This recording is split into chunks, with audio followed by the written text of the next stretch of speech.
All right. Good deal.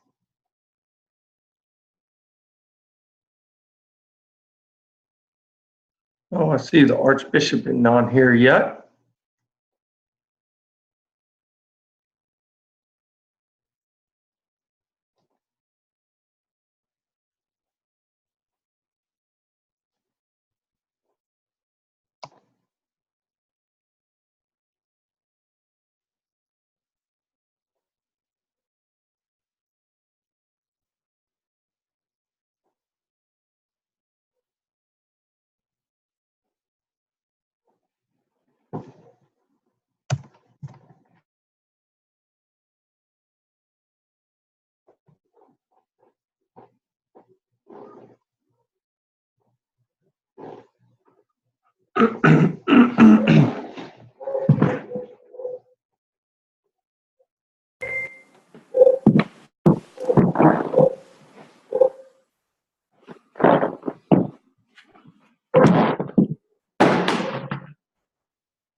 All right. Well, hey, while we're waiting on the bishop, hey, just remind you guys,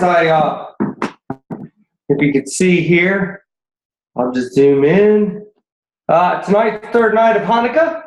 Lit my menorah for tonight and did my prayers. So just remind everybody that it is that season as well.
All right. Hey, can everybody hear me?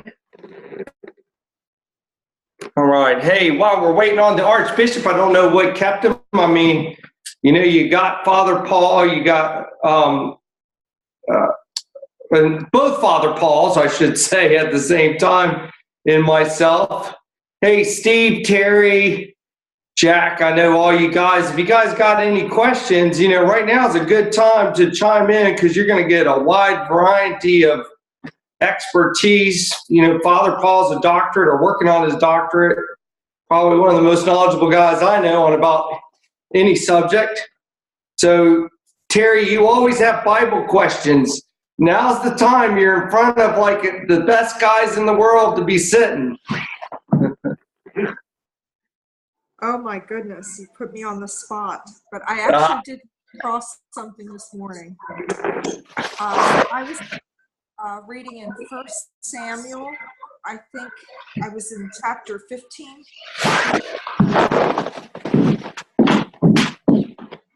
Okay, what did you come across?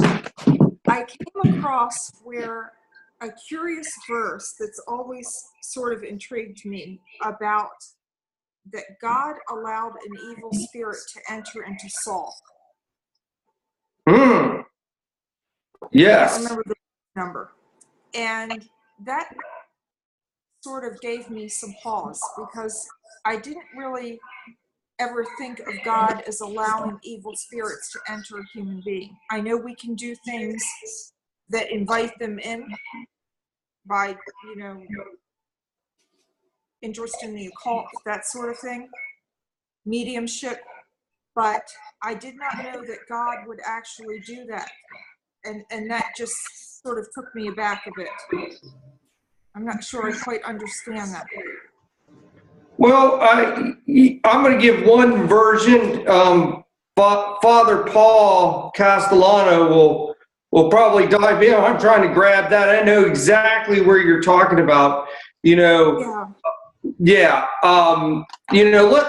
Let's flip back to Job. All right. So really, Job's the first book of the Old Testament, and we know that the devil went and came to God. I mean, he just openly comes and goes, ups and downs, and walks right in and says, "God, blah blah blah, your servant Job," and then God kind of takes a standoff approach and said, you can do anything you want, but you can't touch my servant Job.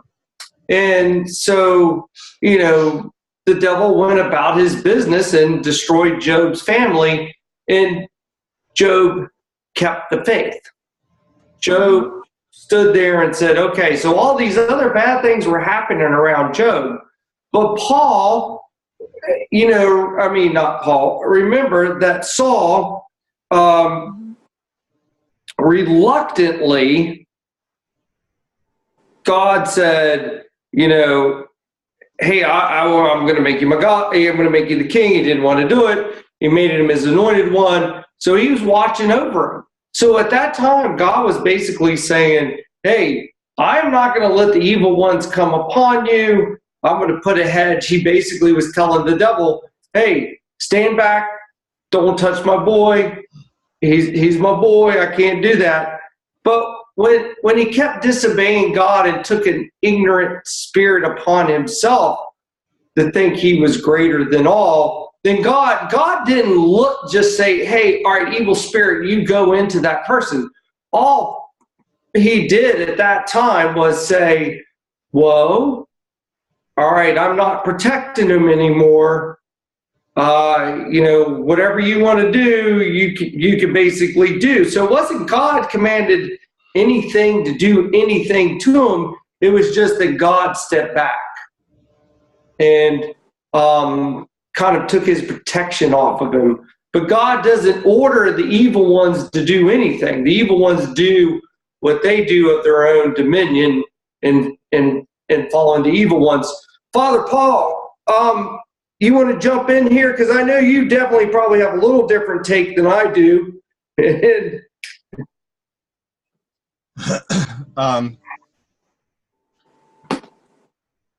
Father Patrick touched on one of the foundational principles that has to be encountered when we deal with these types of issues, and that is God's sovereignty in relationship to God's sovereignty in relationship to the world, but specifically in relationship to the spiritual realm.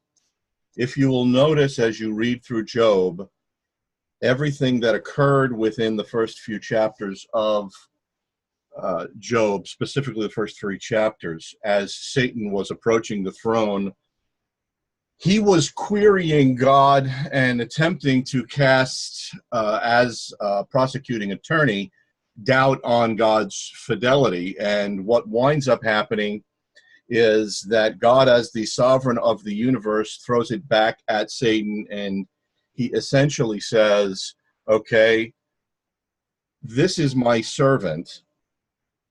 Now, why don't you test him? And the key thing here isn't whether or not God does this or does that or does the other thing. The key thing to keep in mind is that Satan cannot do anything.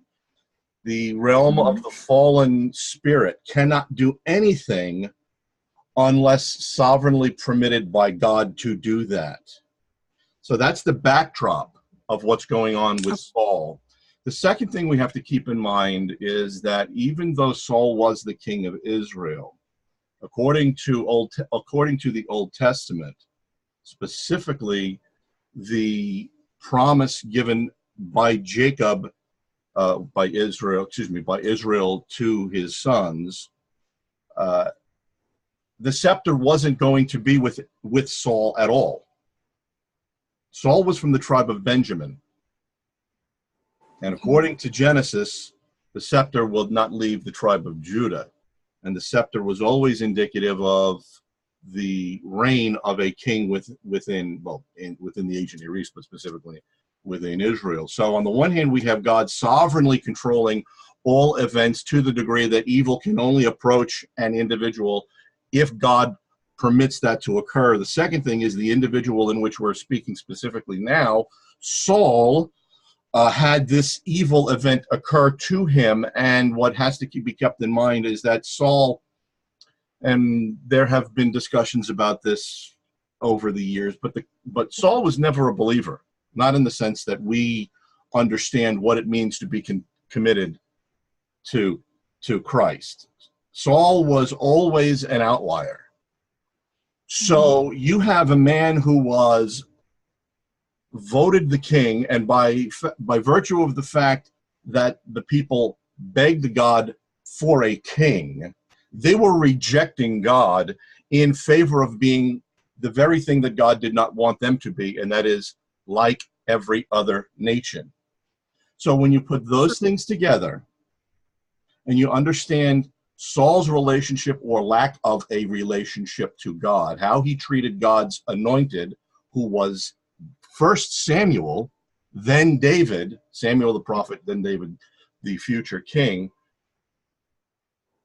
One of the ways of interpreting what happened to Saul was that God sent a spirit to judge Saul for his disobedience.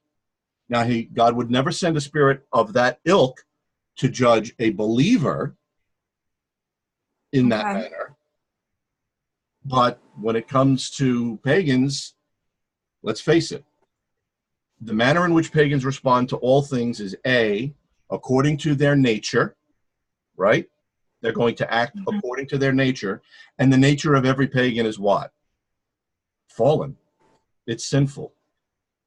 Matter of fact, from Genesis 2, we see that God made it very clear, and we always overlook this particular understanding of Genesis chapter 2. Genesis chapter 2 is a bifurcated punishment. What does God tell Adam and Eve? You can eat of every tree in the garden except for this one. You eat of the tree of the knowledge of good and evil, and what's going to happen? The day you eat of it, you're going to die. Well, that's a bifurcated judgment, because on the one hand, Adam and Eve did not die. Physically, they lived.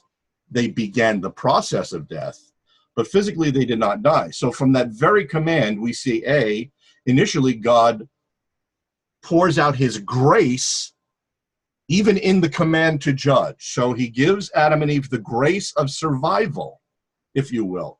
He did not kill them. But on the other hand, he did implement judgment, and that judgment was that their spiritual nature died. And that's picked up by the Apostle John and the Apostle Paul when it talks about the nature of man who is outside the kingdom of God. They are by nature dead in their trespasses and sins. So any individual who is functioning from that standpoint, from a non-Christian standpoint, is going to function from the standpoint of acting according to their nature. Saul was acting according to his nature, and his nature was a nature of sin. So God as he did in Genesis, very simply could have sent that spirit as a spirit of judgment on Saul. Now, there are other interpretations, but that's one of the more standard interpretations. Right, because when I read it, it seemed like it was an actual, he was allowing Saul to be possessed. Well, understand the difference between allowing a spirit to come upon somebody and allowing a spirit to dwell in someone. Those are two different things. So the spirit could have did you ever see any of those? I hate to use the illustration, but did you ever see any of those silly horror movies where you get demons coming out and they're attacking people from the outside? I mean, it's a silly illustration, but that is a good way of looking at what was happening to Saul. It wasn't that the demon took residence within Saul, so to speak, but we call it oppression. The demon could have externally been oppressing Saul and moving him in such a direction that he would have been automatically falling into his own natural desires, and his own natural desires would have been evil. So, and then God now judges Saul in his actions.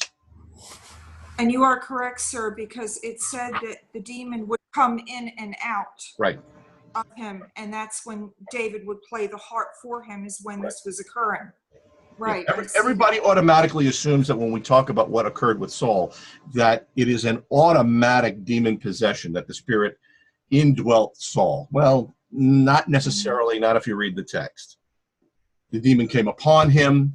The demon may have come in, screwed up his head a little bit, and then taken a powder and gone someplace else. But for the most part, God was sending that demon to oppress Saul. Saul was then driven to act according to his sinful nature. His sinful nature compounded the judgment that God was going to place on Saul, and therefore Samuel comes in and tears the kingdom away from Saul later on because of these events.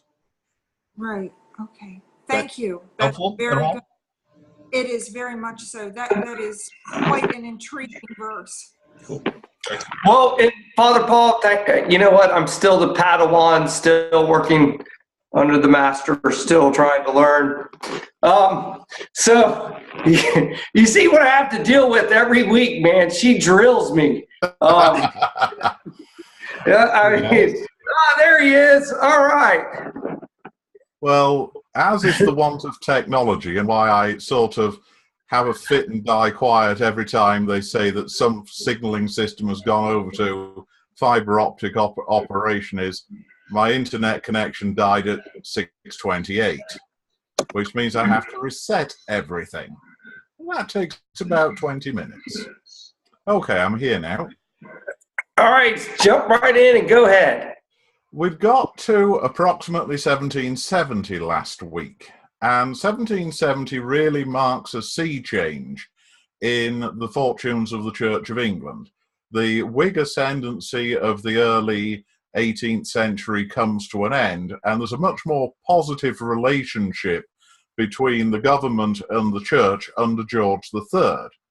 The Whigs had been adamantly opposed to any sort of a provision for bishops for North America. Having rejected proposals made in 1723 and again in 1747. Two bishops of London during that period, the most notable one of the two being Edmund Gibbon, had refused to exercise jurisdiction in North America in the hopes of forcing the government's hand to establish a bishopric over here. Strangely, it was the American Revolution which loosened things up so far as the government in London was concerned. We've all heard the story of Seabury's irregular consecration in Scotland, but that prompted the English government to introduce a bill in 1786 to permit the consecration of bishops for overseas dioceses. And there were two separate provisions in this act, the first of which dealt with the consecration of 3 bishops for the Protestant Episcopal Church in the USA. The first 2 to be consecrated under that provision were Samuel Prevost and William White, who were consecrated on the 4th of February 1787. Then in 1791, James Madison was consecrated for Virginia. Also contained in that act was a provision for the consecration of a bishop for Nova Scotia. And the Reverend Charles English, who had been rector of Trinity's Church in Wall Street before the late unpleasantness, as it were, became the first bishop of Nova Scotia. 6 years later, a second colonial bishopric in the form of the Diocese of Quebec was established by Act of Parliament, and thereafter there's a steady trickle of colonial bishoprics established, acknowledging the idea that the Church of England was moving from being essentially an insular organization confined to England, Ireland, Wales, and in its sort of disestablished and rather irregular version, Scotland, to being something that went wherever the British went. So after the establishment of the Diocese of Quebec, the next establishments are the Diocese of Antigua and the Leeward Islands, Jamaica, and Calcutta. So you can see the gradually widening influence of the High Church movement under George III, because it's very much driven by two related pressure groups. The better known of the two is the Hackney Phalanx, which was a group of High Church. It was actually led by Joshua Watson, but it was a mixture of clergy and laity who pushed for the traditional marks of Anglican Christianity. So they wanted a colonial episcopate. They wanted better ecclesiastical discipline. They wanted a reduction in the problem of non-residence. They wanted more churches built. It's a very traditional high church program. And they were linked with a group called Nobody's Friends, which consisted largely of senior lawyers at Lincoln's Inn's Field and Gray's Inn, who were able to put pressure on the government to bring reforming measures into Parliament for the benefit of the church. The first one of these is the Colonial Bishoprics Act. Then in 1801, after poor old William Van Mildert gets hauled up for non-residence, the act governing the non-residence of ministers is revised. Van Mildert had a small problem. His parish was St Mary le Bow in London, which is a tiny geographical parish. And although he lived literally 10 minutes walk outside the parish, he was technically non-resident. And some busybody decided to shop him for the 40-shilling reward for being a non-resident clergyman, even though he was as good as resident in the parish, because the Non-Residency Act dated from the 1530s and was intended to provide information by the use of informants. So there's a subtle modification of the terms of non-residence in 1801. The next reforming maneuver is an attempt by the government to provide additional churches, and this is brought into being by what's commonly referred to as the Million Act of 1819, which is one of the measures introduced by Lord Liverpool's government as a thank offering for Britain's victory over France at Waterloo. So the churches that are built under the Million Act of 1819 are very often referred to as Waterloo churches. And this considerably streamlined the process by which parishes could be subdivided, because you have the ridiculous situation in the early 19th century where many English parishes had not been divided or subdivided since the 14th century. So, for example, you had the parish of St Giles in the Fields in London, which contained some of the most notorious criminal slums in London and had a population of 30,000, presided over by one clergyman and 2 or 3 curates who could not enter certain parts of their parishes without the danger of being pelted with stones and assaulted pieces of filth. And I'll leave you to work out what filth was given the standards of street sanitation at the day and the amount of horse-drawn traffic, and hoots and catcalls. So there was a need for a streamlined system to divide parishes, to endow parishes, to reform the machinery of the church. And although it's the mid-19th century reformers that get credit for this, it's actually the Hackney Phalanx, Nobody's Friends, the Society for the Propagation of the Gospel, the Society for the Promotion of Christian Knowledge, the Tory governments under William Pitt the Younger and Lord Liverpool and the Duke of Wellington that push forward this process of basically gentle reform, making it easier to build new churches, to divide parishes, to make the machinery of the established church more efficient. And it's also a period when the old-style high churchmen dominate the episcopal bench of the Church of England.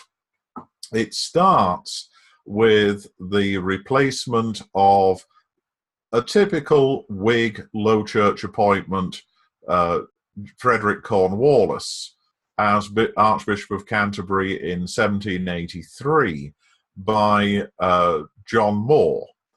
John Moore was not one of the pampered aristocrats of the church. He was the son of a butcher. He'd been a scholarship boy at Oxford. He came up through the church the hard way, and he was to be Archbishop of Canterbury for 21 years. And he is the man who is behind measures such as the Act that enabled bishops to be consecrated for the United States, the Non-Residence Act. He begins the moves towards the effective establishment of a colonial episcopate. His successor, Charles Manners Sutton, who's exactly the opposite. He's the grandson of the Duke of Rutland. He was effectively George III's personal chaplain. And he became Archbishop of Canterbury in a way that only the old regime in England could have come up with. When George III heard that John Moore had died, he walked up to the deanery in Windsor where Charles Manners Sutton was residing, and he got the dean up, because the Bishop of Norwich was also Dean of Windsor, got the dean up from his dinner table, and the king stuck his hand out and said, "Congratulations, my Lord Archbishop," swung on his heels, went back to his end of Windsor Castle, and the next morning when William Pitt turned up from London to nominate his old tutor as Archbishop of Canterbury, George III greeted the request with the words, "Can't do it, already given it to Tomlin." What? Charles Manners Sutton turned out to be an unusually effective Archbishop of Canterbury. His connections with the aristocracy meant that any move towards reform on his part, such as the Million Act, was able to secure a smooth passage through the House of Lords. He understood the parliamentary processes.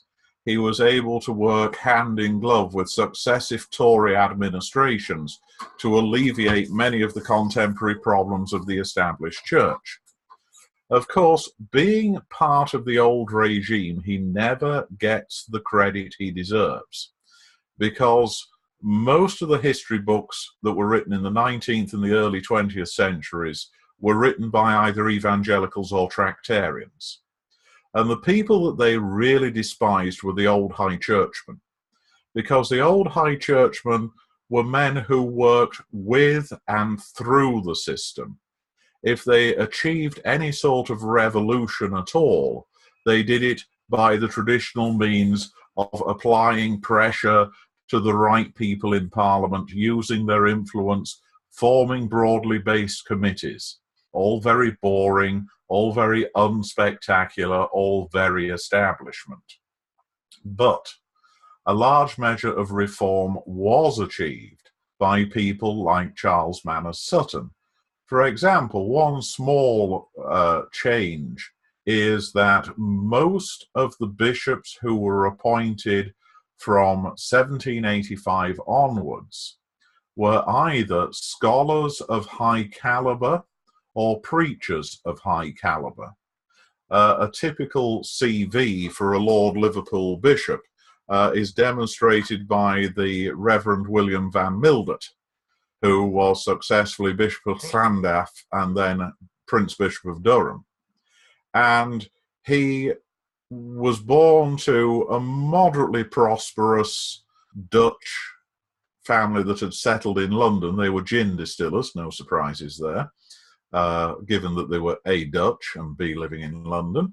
And he went to Oxford.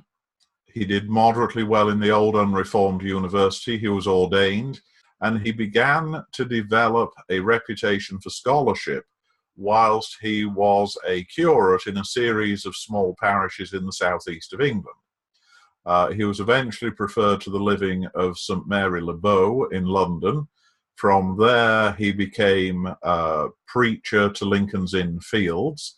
That was a natural springboard to the Regius Professorship of Divinity at Oxford, which had just been vacated by William Hooley, who had become Bishop of London and was later to become Archbishop of Canterbury in succession to Charles Manners Sutton. And from the Regius Professorship, he went to the Diocese of Llandaff in 1819 and did something really radical. He actually lived in the diocese. Now, Llandaff was worth about £900 a year. To set that in context, that's about as much as, say, the deanery of one of the less well-endowed cathedrals. So in order to survive, the Bishop of Llandaff had to be a pluralist. And in William Van Mildert's case, it was arranged that as Preterman Tomlin, William Pitt's former tutor, had finally got a richer bishopric. He'd been moved from Lincoln to Winchester. The deanery of St Paul's Cathedral was vacant, so that would be given to William Van Mildert to provide him with both a house in town so he could attend Parliament and also the income to be Bishop of Llandaff. And this sort of pragmatic arrangement is very common in the early 19th century. Van Mildert was very definitely a reformer, but he tended to achieve reform by the use of the existing resources of the church. Towards the end of his life, he set in motion the foundation of the University of Durham. And in order to provide an endowment for the university, he released some of his own lands as Bishop of Durham to be an endowment for the new university. He also annexed 2 canonries of Durham Cathedral to the chairs of divinity and also of Hebrew to be established in the new University of Durham. And he also insisted that anyone who graduated from the University of Durham should subscribe to the 39 Articles of the Church of England before receiving their degree. Now, if you graduated from an English university at any time before 1871, you had to subscribe to the 39 Articles. Now, if you went to Cambridge, you could complete the degree course without subscribing to the Articles, the same arrangement as Durham. If you went to Oxford, you had to undertake to subscribe to the 39 Articles on matriculation. There's rather a nice story about Oscar Wilde when he went up to Oxford in the 1860s. He arrives in the university and the Dean of Hall asks him, have you subscribed to the 39 Articles? And he replies, I'll subscribe to 40 if you like. But this whole connection between the church and the university is very important when you're looking at the evangelical movement and the Oxford movement in their natural environments. Cambridge is very much associated with the evangelical movement. Why? The important figure there is Charles Simeon. Simeon spent the whole of his adult life in Cambridge. He goes up as an undergraduate in 1777. He's converted to Christianity whilst he's at Cambridge. He's ordained by the Bishop of Ely. He receives his first curacy at St Edmunds in Cambridge. A few years later, he's preferred to the living of Holy Trinity, Cambridge. He is a Fellow of King's College, Cambridge. He's associated with the city all through his ministerial career from 1783 through to 1836. And the reason why Charles Simeon is important is he began to give attention to the professional training of the clergy. And he used to have a Sunday evening, basically tea party in his rooms, in which he would invite undergraduates who were thinking of ordination to come and learn the basics like sermon composition. He would talk to them about theology. He would tutor them in pastoral care. And it also spread the influence of the evangelical movement up and down England, as parishes were filled by graduates of the University of Cambridge who had been through the hands of Charles Simeon. Just across the road in Trinity College, Christopher Wordsworth, who was a Fellow of Trinity, was very interested in securing the most talented academics for the service of the church. So he builds up a large collection of talented clergy who he places with other members of the Hackney Phalanx in order to receive their training as curates. So people like William Lisle, who is later to be Dean of Canterbury. His own sons, Charles and Christopher, are both farmed out to other Hackney Phalanx members to be educated in being good high church parsons.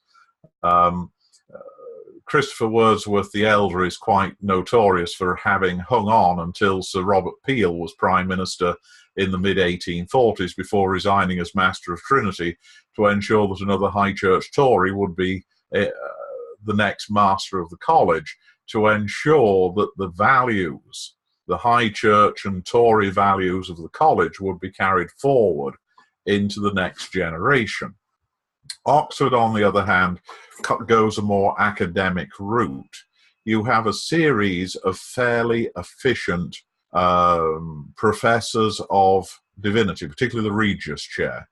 William Hooley, in his 5 years, lectured in person. William Van Mildert, in spite of the nasty comments made by Charles Lloyd in the 1820s, seems to have been primarily resident at Oxford, and he changes the gearing of the Regius Professorship more towards preparing men for the ministry and less towards a rather anodyne and rationalistic theology. Van Mildert is also remembered as being the editor of Daniel Waterland's works, which were at that time one of the standards for Anglican divinity. And it'll give you something of a flavour of William Van Mildert's position if I read you a couple of extracts. The first one comes from, is a series of quotations from a sermon he gave at Lincoln Inn's Fields, first in 1812 and then again in 1817. Van Mildert registered meticulous protest against the profane or idolatrous tenets of the Romish Church, adoration of the host, the worshipping of images, invocation of the saints, and such like unscriptural devotions. On revising the sermon in 1817, he added invocation of the Blessed Virgin to the blacklist. The Roman liturgy, however, despite being in Latin and clogged with superstitious and exceptionable forms, was in many places truly scriptural and well calculated for the comfort and edification of pious worshippers. Some of the most admired parts of our Book of Common Prayer were taken almost literally from the Romish ritual. So in other words, Van Mildert is staking out a position which is Catholic but Reformed. And then he moves on to his comments about the Reformed churches. Impressed at first with just indignation at the corruptions of the Church of Rome, they seem to have thought it impossible to separate from her too widely, and in their zeal to correct abuses, to have forgotten that to reform is not to destroy. Hence the primitive ordinances and even the primitive faith of the purest ages of Christianity have by some of these churches been rudely shaken or inconsiderately abandoned. In some, episcopacy has been totally abolished, and with it, many essential qualifications of the priesthood. Others have prescribed the use of any precomposed liturgies. Almost all have, in some particulars, relinquished doctrines or ceremonies, plainly deducible from primitive and even apostolic practice, as well as agreeable to the general tenor of the Scriptures. This is very much Van Mildert staking out the traditional middle ground of the Church. And he goes on to say that reform, while sometimes unavoidable, was always dangerous, potentially an opening for a vast inundation of licentiousness and disorder, which is the Tory speaking. And it's this atmosphere that's very much part of the Church in the early 19th century, because there's a vast worry created by the French Revolution. Even relatively liberal figures in England dial it back after the Reign of Terror breaks out in France. And much of the politics of early 19th century England and much of the church life of early 19th century England has to be seen in the context of the French Revolution, which means that responsible opinion swings heavily in favor of traditional usages, traditional institutions, and the demand for reform is abated in the fear that it will lead to revolution. Unlike the American Revolution, which had been very much undertaken by, for, and under the guidance of the ruling class, the French Revolution was propagated by demagogues and carried into effect by the mob. And this had a profound effect on religious opinion in England. It also, strange as it may seem, did an awful lot to remove the hostility towards evangelicalism and towards the creation of new parishes. The evangelicals were seen as a bulwark against atheism and revolutionary principles. Reform of the church was seen as a way of undergirding the God-given structure of the English settlement. And so, throughout the early 19th century, you have church and state working hand in glove to improve the status of the church, to maintain traditional institutions, and to foster an atmosphere in which the traditional English values are maintained. But there's a subtle change in the church in that evangelicals become acceptable.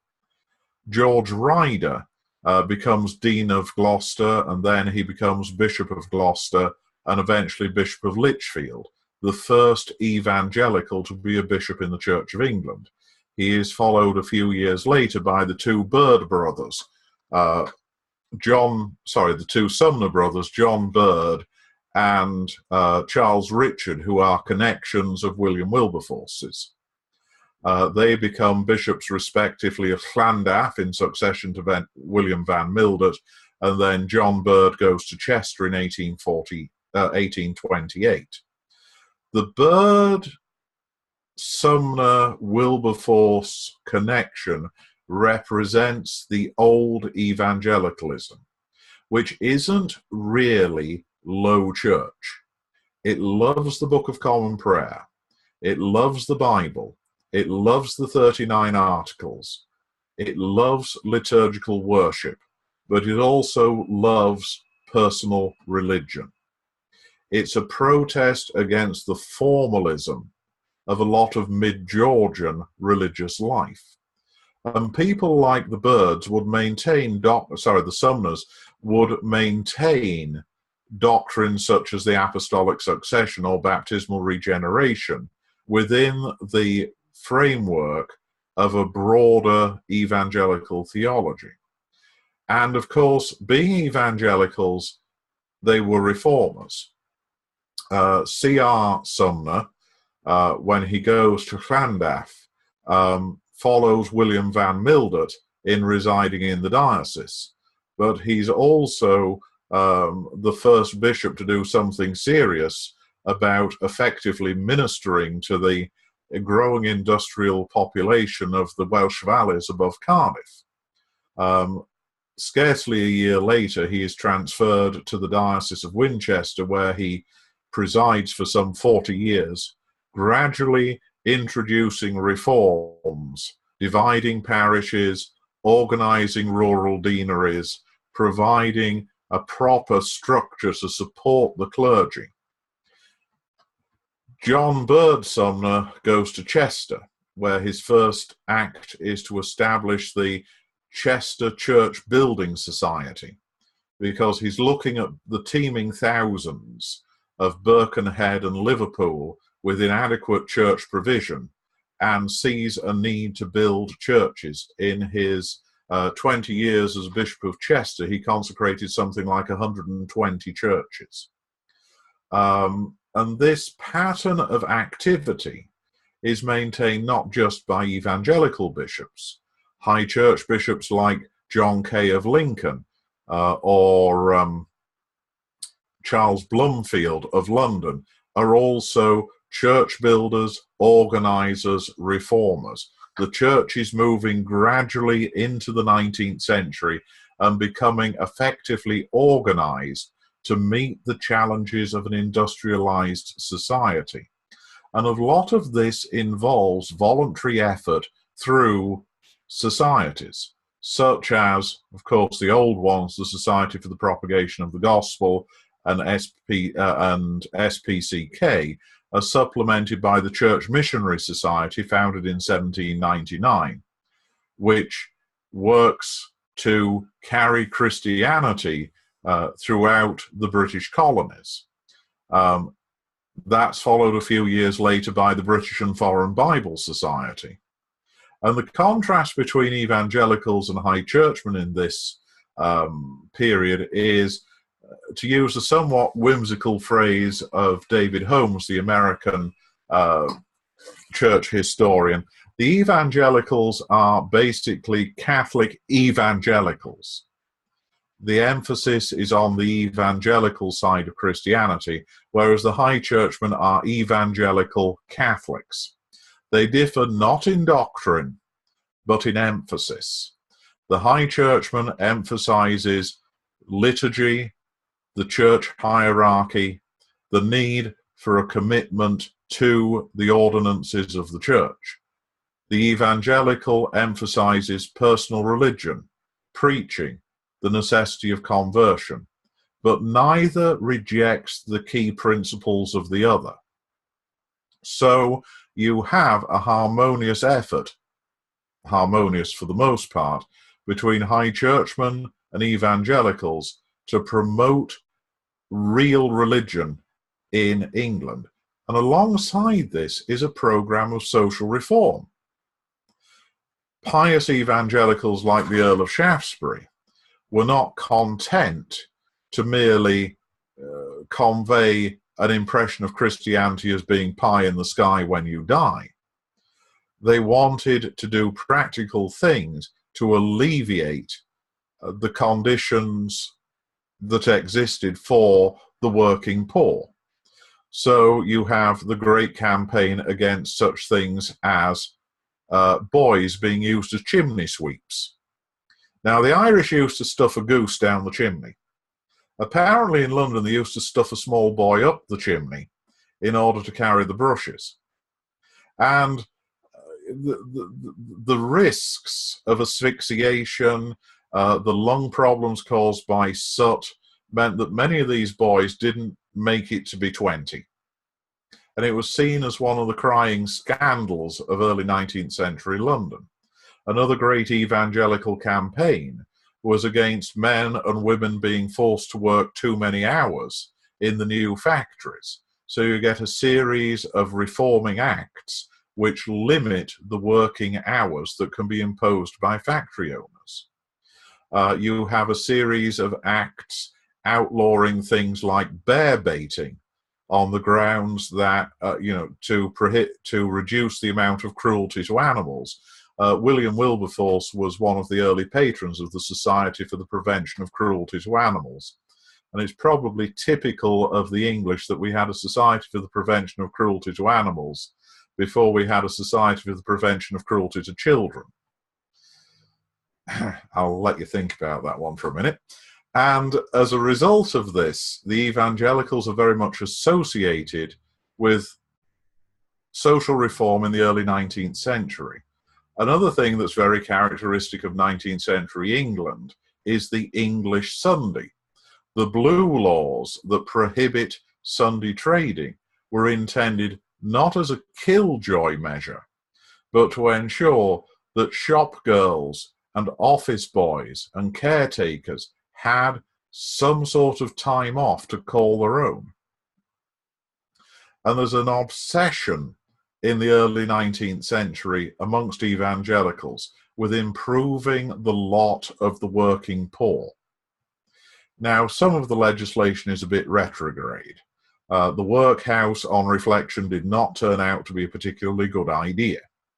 But the desire for social reform, for Christian action in ameliorating the conditions of society, went hand in hand with evangelical religion. And also on non-party projects, such as the 10-Hour Act and the early acts concerning cruelty to animals, high churchmen and evangelicals worked hand in glove. And this cooperative spirit continued well into the 1840s. But what begins to destroy it is the rise of the Oxford movement. Now, history is always written by the victors, and American church history is nearly always written from a high church point of view. And by high church, I don't mean the old sort, I mean the Tractarians and their descendants. And as a result of this, the great mid-19th century boom in the membership of the Episcopal Church, which was largely a result of evangelical activity, is overlooked. In a similar way, the destructive side of the Tractarian movement is ignored because it upset the old working alliance between moderate evangelicals and high churchmen, the alliance that brought reforms such as the new bishoprics in the colonies, the new bishoprics in England, steps to augment livings and to reduce pluralism, the foundation of the ecclesiastical commissioners. All that good stuff came through the working alliance of evangelical and high churchmen. But the Tractarians and their Anglo-Catholic successors tended to be a group that regarded themselves as the church and everybody else either as a potential ally or a potential enemy. And this means that much of mid-Victorian church history is occupied with a very negative phenomenon. The battle between evangelicals and Anglo-Catholics for dominance in the Church of England. And unfortunately, it's a little bit like World War I without the Weimar Republic surrendering in November 1918. It ends up being a stalemate. And it's a stalemate that lets the liberals through the middle to dominate the history of the Church of England in the 20th century. the main point of Anglo-Catholic intransigence is their refusal to accept the authority of the Reformation. They always look either back before the Reformation to the early church, which didn't upset traditional high churchmen, or they looked to that strange organization with its headquarters by the River Tiber, otherwise known in mid-Victorian England as the Italian Mission to the Irish, also known as the Roman Catholic Church, for their ideas of liturgy and pastoral care. And that antagonized a great number of good church people. And of course, with the Anglo-Catholics agitating one way, you get the evangelicals agitating the other. So you get the Church Association, otherwise known as the Persecution Company, launching a series of prosecutions in the courts against Anglo-Catholic incumbents. And this negative atmosphere dominates the Church of England in the 1850s, the 1860s, the 1870s, until an informal truce comes about in 1882, created by, of all people, Archibald Campbell Tate. Now, Archibald Campbell Tate was a Scotch Presbyterian who had become a clergyman of the Church of England. He was one of the 4 tutors who had protested against Tract 90 at Oxford in 1841. By the way, Tract 90 was condemned by 25 out of the 27 English bishops. So anybody who accepts that as a valid interpretation of the 39 Articles has 25 bishops of the time against that being a valid argument. But that, I just leave that by the wayside. Archibald Campbell Tate was an opponent of what he saw as priestcraft and obscurantism. He had been an enthusiastic supporter of the Public Worship Regulation Act of 1873, which allowed for the prosecution of clergymen for ceremonial irregularities in what was familiarly referred to as the Court of Wills, Wrecks and Wives, the Judicial Committee of the Privy Council, Chancery Division. Wills, Wrecks and Wives also dealt with cases involving shipwrecks, divorces, and probate, hence its nickname.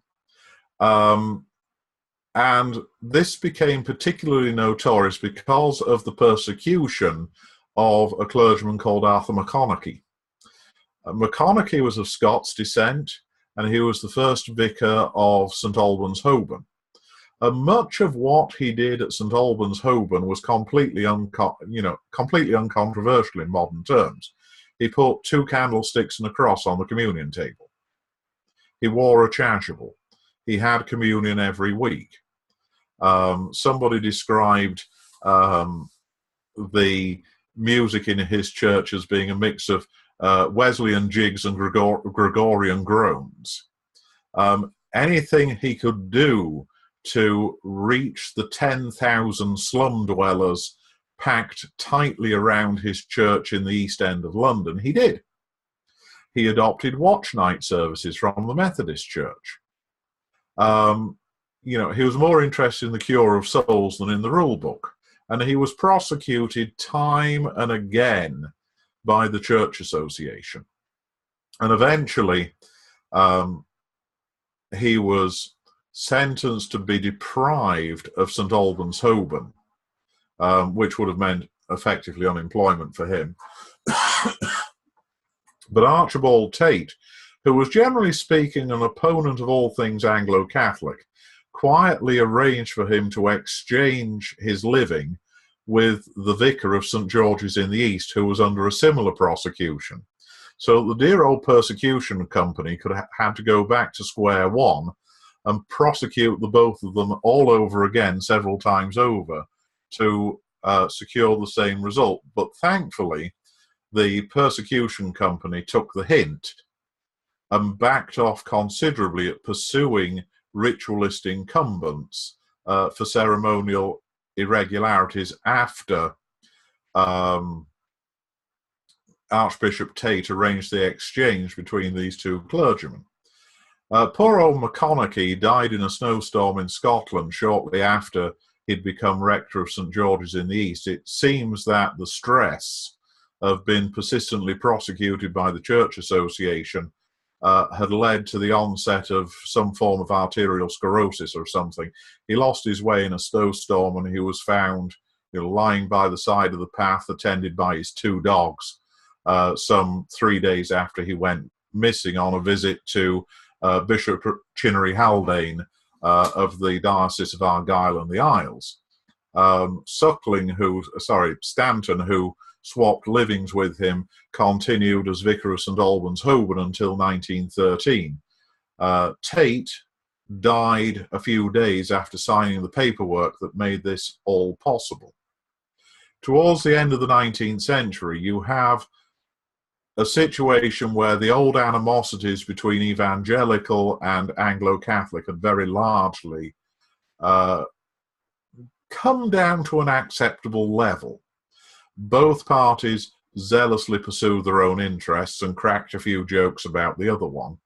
The one I'm particularly fond of is that at one point the Church Society, which is the Anglo-Catholic one, produced Latimer and Ridley votive candle stands in their catalogue, which is a rather naughty piece of humour. The other one is that they had their they had a tendency almost to go after livings particularly associated with early reformers, so that one of the leading Anglo-Catholic parishes in London is Miles Coverdale's old church of St Magnus Martyr. And the old joke goes, if you go there when it's quiet, you can hear him quietly turning over during High Mass. The long and the short of the matter was that by 1900, a lot of the strife between Anglo-Catholic and Evangelical had died down. And the two parties were well represented on the episcopal bench. In 1900, J.C. Ryle was the Bishop of Liverpool. Stanton Dumiel was Bishop of Sodor and Man.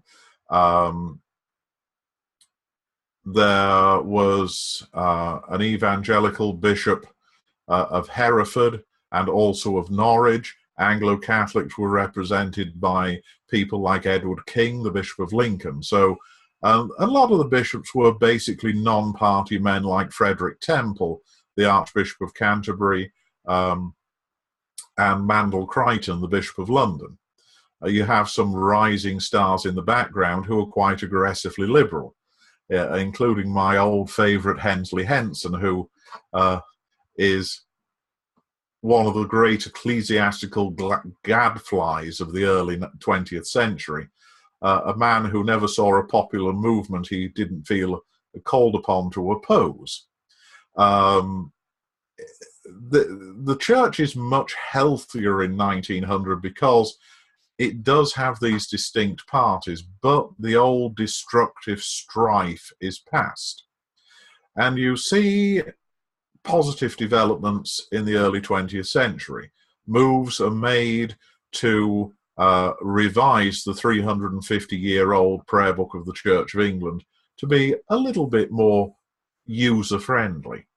You have the 1906 Commission on Ecclesiastical Ceremonial, which is intended to put an end to the dispute between High Church and Low Church over ceremonial matters on a permanent basis. Bishops tend to become bishops because they are exceptionally gifted clergymen, not because of their political connections. The standard of preaching probably is better than it was at the beginning of the 19th century. You still have a number of outstanding academics who are associated with the church, such as Tommy Strong, who was Professor of Ecclesiastical History at Oxford. You also have W.H. Frere, the liturgiologist, Armitage Robinson, the biblical scholar, Another biblical scholar is Westcott, the Bishop of Durham. You have a church which is healthy, both in the parishes and in the university, and also on the episcopal bench. And it's at that point, around 1900, that you really come into the modern era of church life. All Okay, right. I covered a lot briefly tonight, so Yeah. I Well, hope it made sense. we're at the 45-minute plus zone, so That's why I should. we'll open that up to some questions.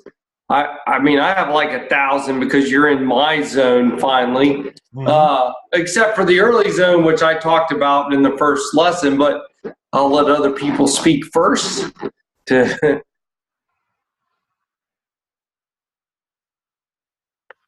Yes, Bishop. Yeah, you talked a good deal about the evangelicals and the Anglo-Catholics. When did liberalism really start to take a hold in the church? Liberalism really comes in about 1830, 1840.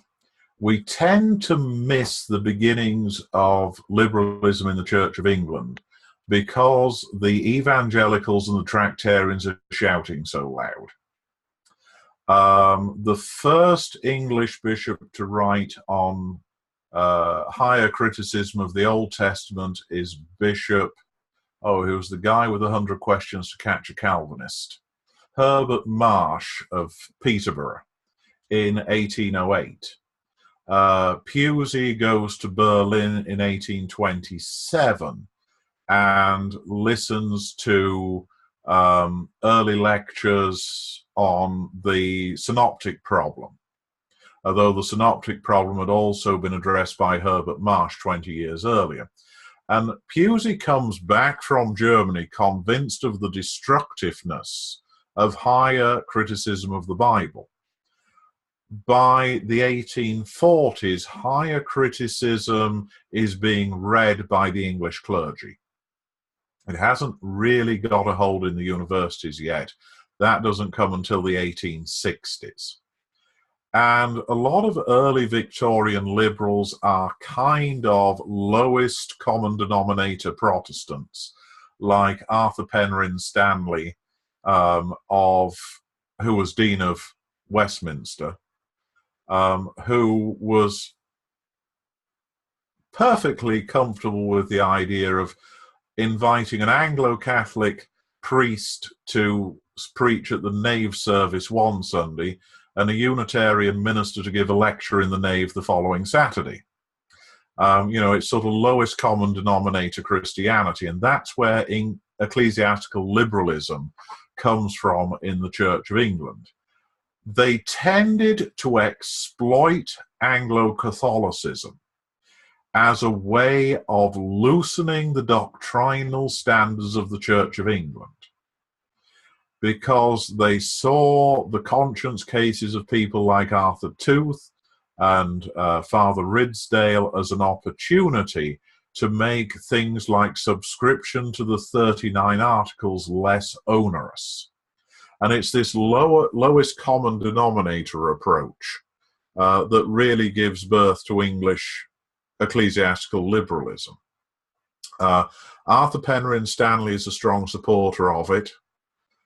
You also find it influential in court circles because of the Prince Consort, who was a typical early 19th century liberal German Lutheran.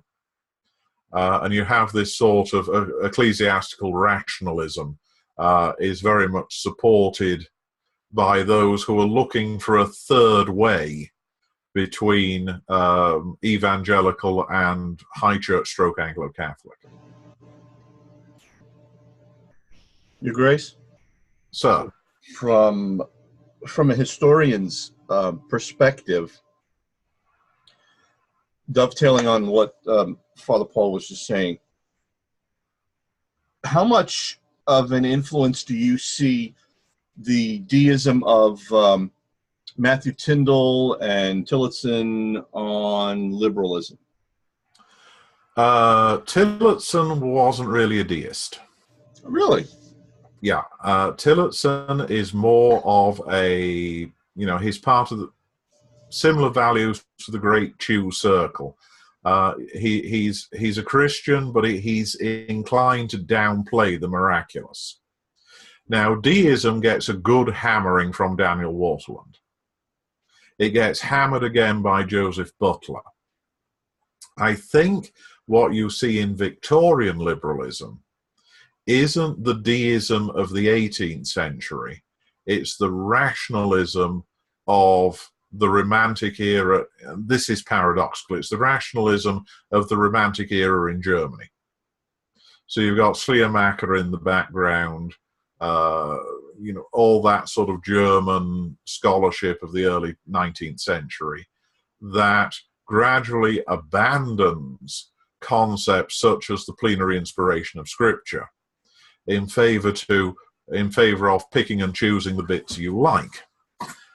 There's rather an interesting comparison of Lyell's history of the Israelite people with that written by Arthur Penryn Stanley 30 years later.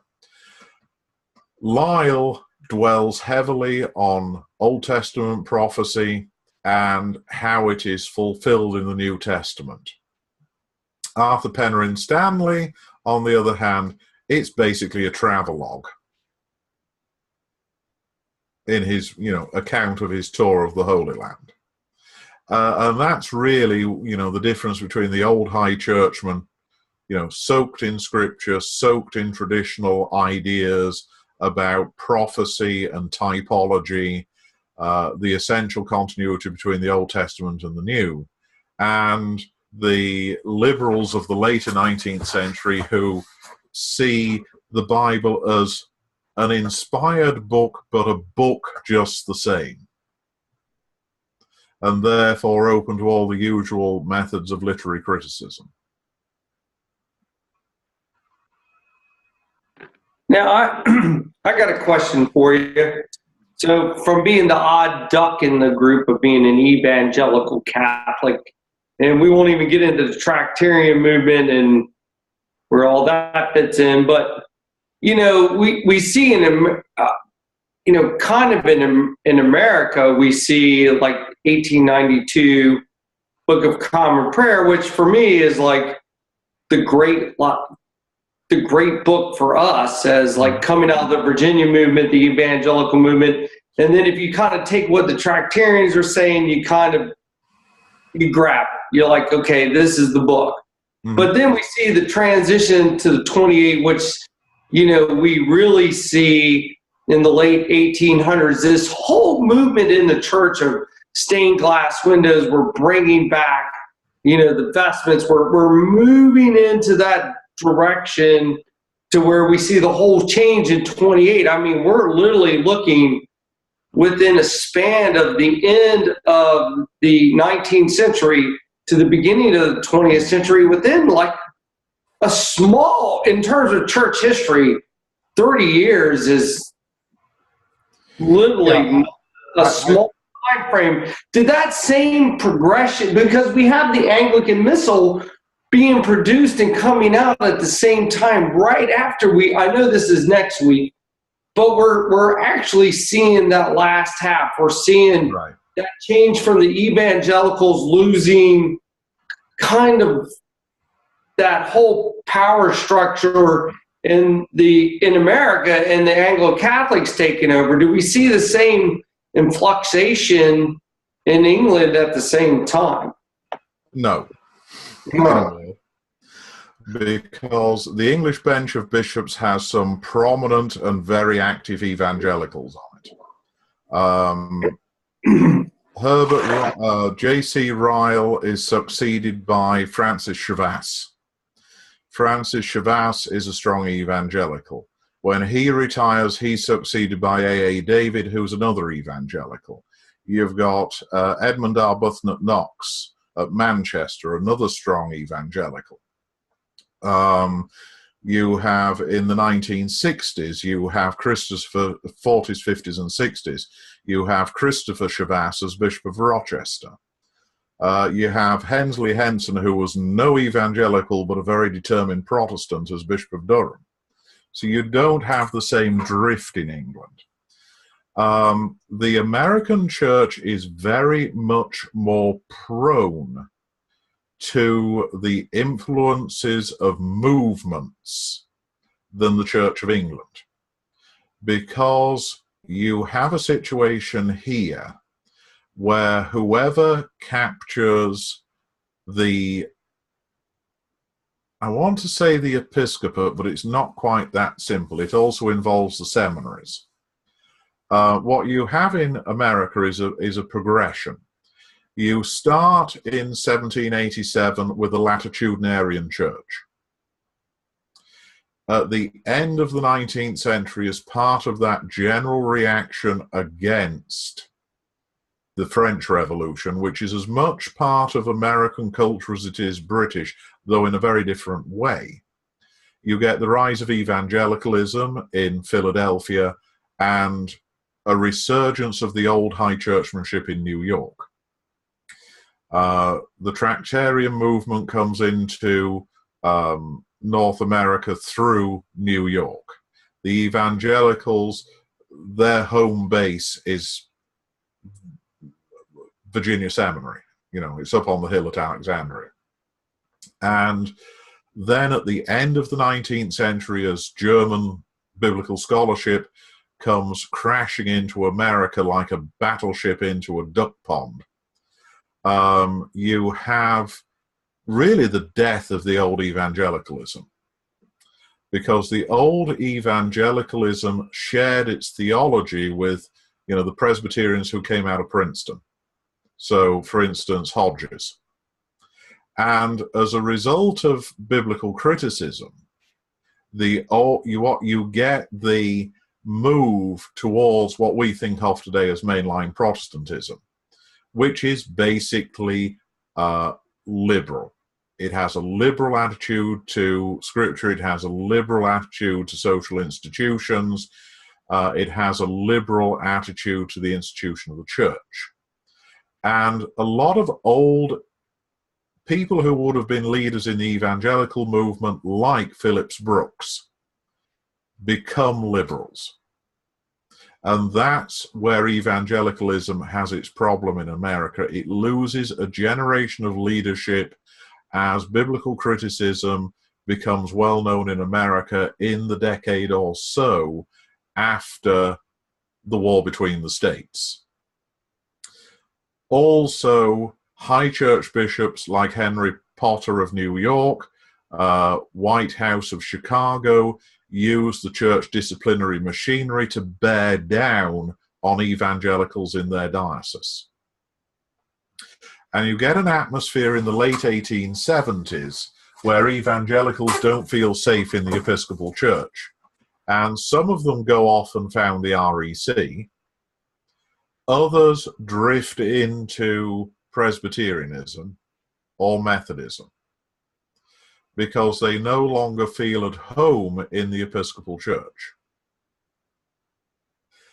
And predictably, by about 1910, the two dominant parties in the Episcopal Church are Anglo-Catholicism and liberal Protestantism.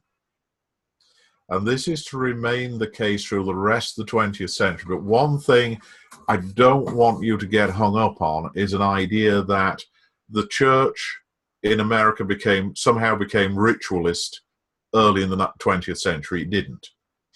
An old priest in the Diocese of Arizona used to love to tell the tale when he was on his second or third glass of wine, that when he came into the Diocese of Arizona in 1960, there was only one parish that used Eucharistic vestments in the whole diocese.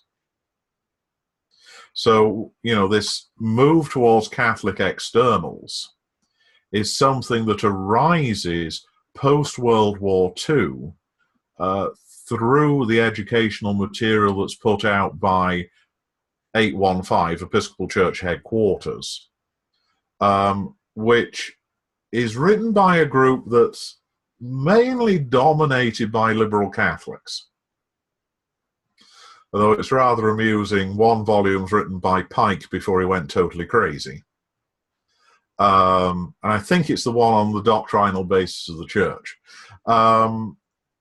You know, you have this move towards liberal Catholicism in the 50s and the 60s. The 1928 book is basically a compromise between the liberals on the one side and the Catholic leaning on the other. So you get things like the reorganization of the communion service into a more traditional format, which would satisfy the Catholic side. But you also have the retention of the rather latitudinarian phraseology in, say, the baptism service or in the marriage service, which would satisfy the liberal Protestant side. 1892 really reflects the ideas of the 1850s, the 1860s, where you have a strong evangelical movement and a increasingly vocal Tractarianism, and it actually satisfies the agenda of both parties quite well. The 1928 book is actually a little bit more liberal than that of 1892, particularly when it comes to its daily office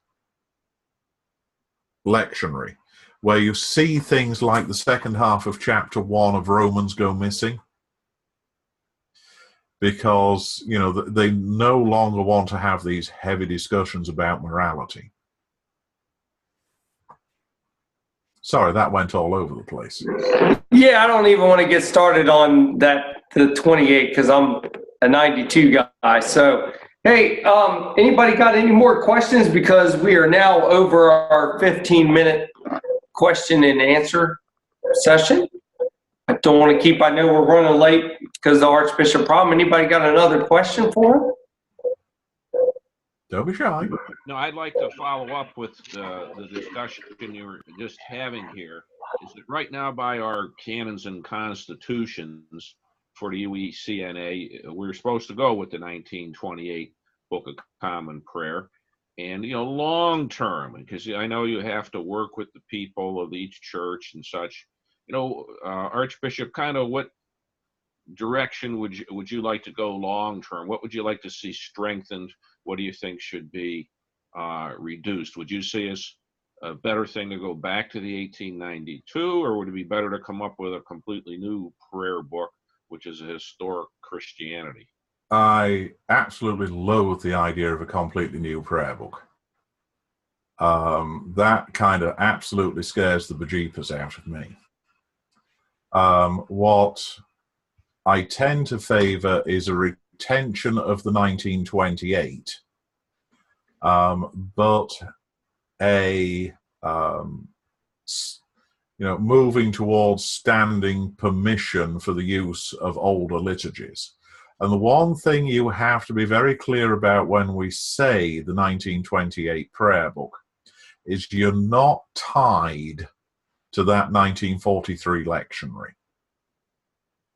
One of the things that, you know, I would be open to considering is restoring the 1892 lectionary for the daily office, because that doesn't involve getting into the complicated canonical process that's involved in revising the meat and potatoes of the 1928 prayer book.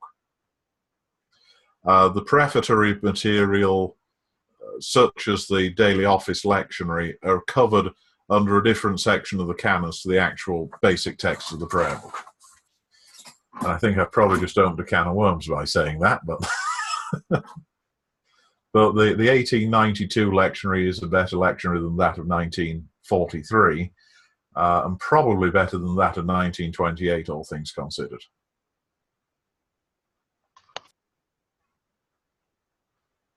I do have to agree, but even the English version of which I use in my morning and daily prayer, and don't have it in front of me, and I can't remember. Is the English? Is it the 1887 or 1892? The 1892 lectionary is based on the 1871 English lectionary. Yeah, and that is for morning and evening prayer. You still basically take the original tenets of reading the Old Testament once a year, the Psalms every Sunday, and the New Testament 3 times a year, which the American lectionary in the 28, and we still have the Apocrypha in there. Mm-hmm. When you 28 just totally slaughters it. I won't even use the 28 for my morning prayer. I have to grab my books. They're on a different. The English 1871 lectionary covers about 80% of the Old Testament. Yep. 40% of the Apocrypha, mainly the historical books, and Yep. the whole of the New Testament twice, except for Revelation, which they go through once. Yes, and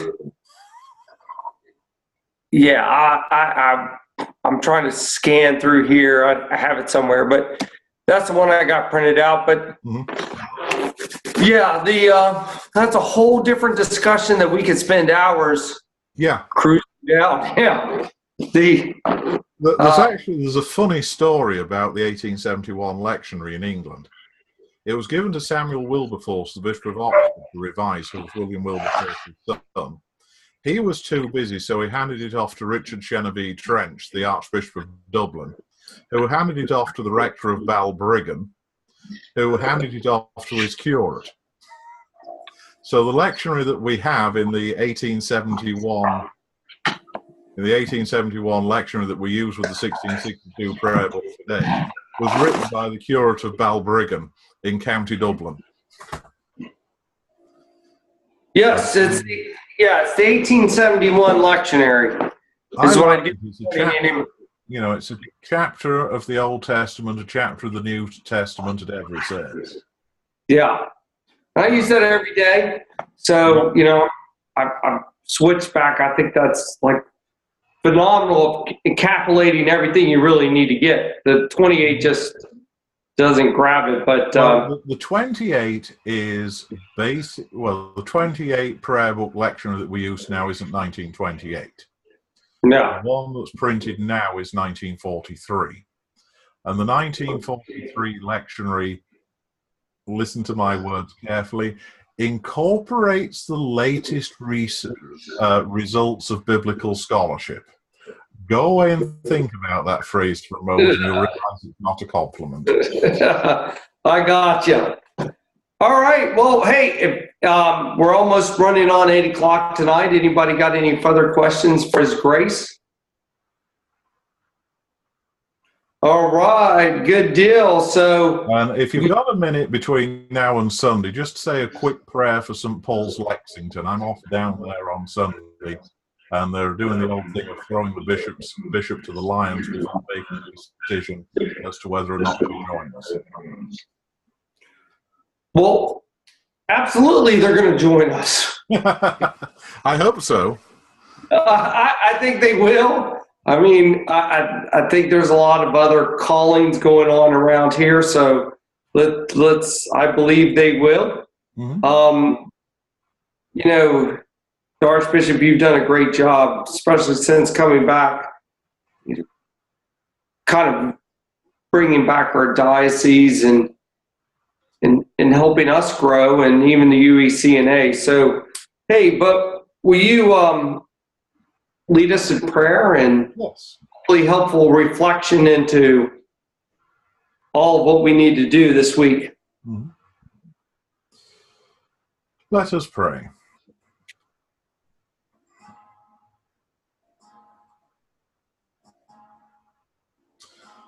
O God, the Father of our Lord Jesus Christ, our only Saviour, the Prince of Peace, give us grace seriously to lay to heart the great dangers we are in by our unhappy divisions. Take away all hatred and prejudice and whatsoever else may hinder us from godly union and concord. And as there is but one body and one Spirit and one hope of our calling, one Lord, one faith, one baptism, one God and Father of us all, so we may be all united in one heart and one soul, united in one holy bond of truth and peace, of faith and charity, so that we may with one mind and one mouth glorify thee, and faithfully set forward the glories of thy gospel through Jesus Christ our Lord. Amen. Amen. All right. Thanks, everybody. Hey, Archbishop, I'm going to give you a call in a couple minutes, Okay. if that's all right. Yeah, that's no problem. Okay. Good deal. Thanks, everybody. Okay, good night.